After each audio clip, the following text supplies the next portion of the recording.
Today, we're working through the next shipment in Hachette's Build a Dalek partwork series, where over the course of 140 issues, you can build your own half-scale, remote-controlled replica of the Time War Dalek from Doctor Who.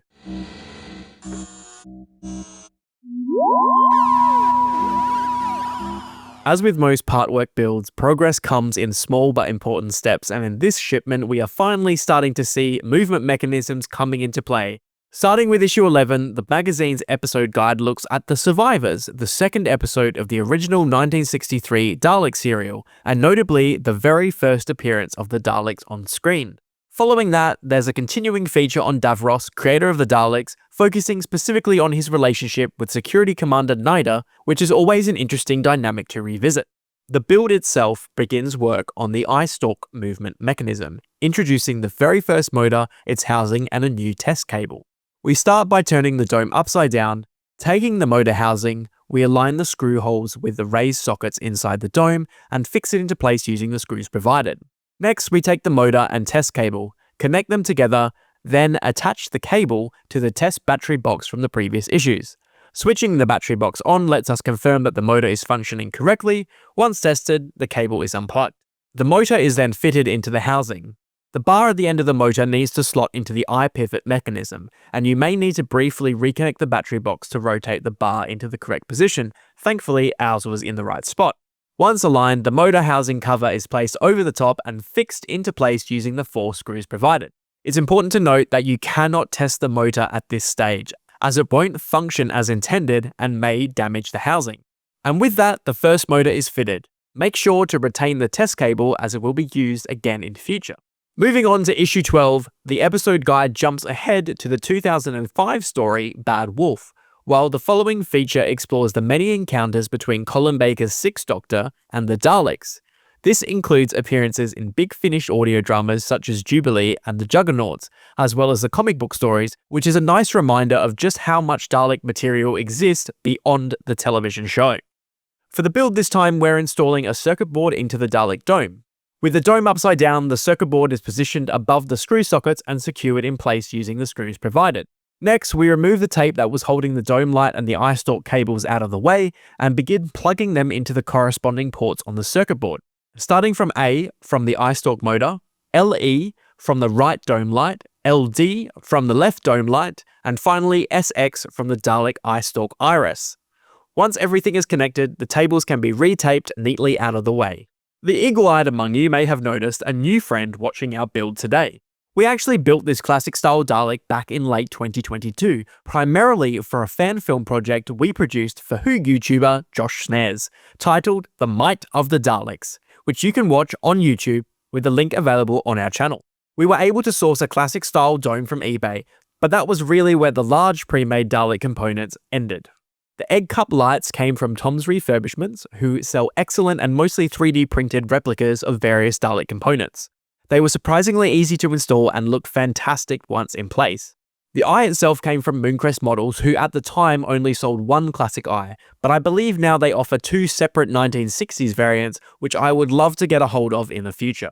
Most of the remaining materials were sourced from our local hardware store, with some additional plastic parts including acrylic circles, clear tubing, Christmas balls, and stainless steel balls coming from eBay.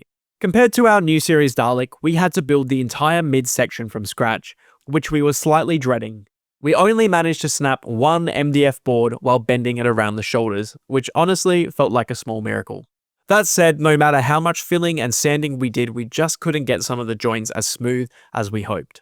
Ironically, the worst part of the build turned out to be drilling those clover leaf shapes for the neck rings, and whoever decided on that design, I have questions. For the arms, our previous build used all steel or aluminium components, which were an absolute pain to manipulate. So this time around we opted for PVC pipe, which made things more manageable for the operator. We also ran into trouble sourcing 3mm aluminium sheet for the collar section. The wholesaler wait time was too long, so we had to make do with a 0.5 sheet instead. Cutting it with tin snips left terrible teeth marks and the material crushed far too easily, which was a bit disappointing. Overall though, it was a fun build, and I think it actually comes closer to the classic look than our new series Dalek. Being in another country, sourcing materials that match the correct size or color is always a challenge. Is it 100% accurate? No, but for what we needed it for and with a 3-month turnaround, it absolutely did the job. On screen, especially with the 1960s aesthetic of Might of the Daleks, it looked incredibly imposing.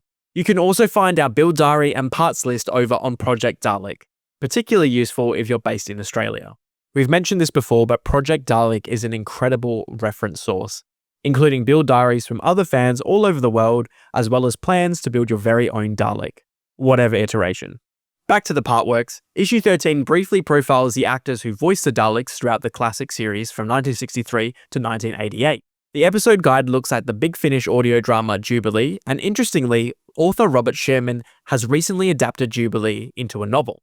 It's well worth checking out and also forms the basis for the 2005 episode Dalek, which effectively kicked off this entire new era for the monsters.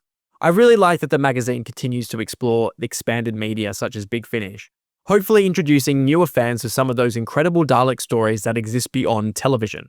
The next build component introduces the second motor for the Dalek Dome. We take the motor housing from the previous issue and insert the motor into the open end, with a rod fitting neatly through the hole in the base of the housing. The motor cable is fed through the hole in the motor cover, which is then placed over the housing, aligned with the screw holes, and fixed into place using the supplied screws. The D-shaped rod is then fitted into the matching D-shaped hole in the center of the cog, making sure that the flat side of the cog sits flush against the motor housing. Push firmly until it locks into place. And that's the second motor fitted, completed with its cog. Finally, issue 14 spotlights the many often unseen actors who operated the Dalek props throughout the classic series, alongside a revisit of Part 2 of Remembrance of the Daleks. This issue arrives with a rather large cardboard parcel containing a metal circular plate. Taking the plate and the motor housing assembly from the previous issue, we align the screw sockets with the holes in the plate, making sure that the cog sits neatly through the larger central opening. The plate is then screwed over and secured with the provided screws. And with that, the second motor is now mounted to the metal plate.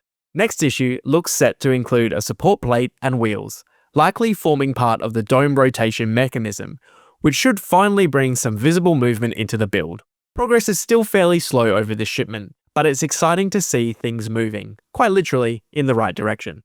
So that's issues 11 to 14 of Hachette's Build a Dalek. Let us know what you think of the build so far in the comments below. Don't forget to like and subscribe if you want to see more builds, reviews, and Doctor Who projects from the Who Workshop. Until next time. We are not ready yet to teach these human beings the law of the Daleks.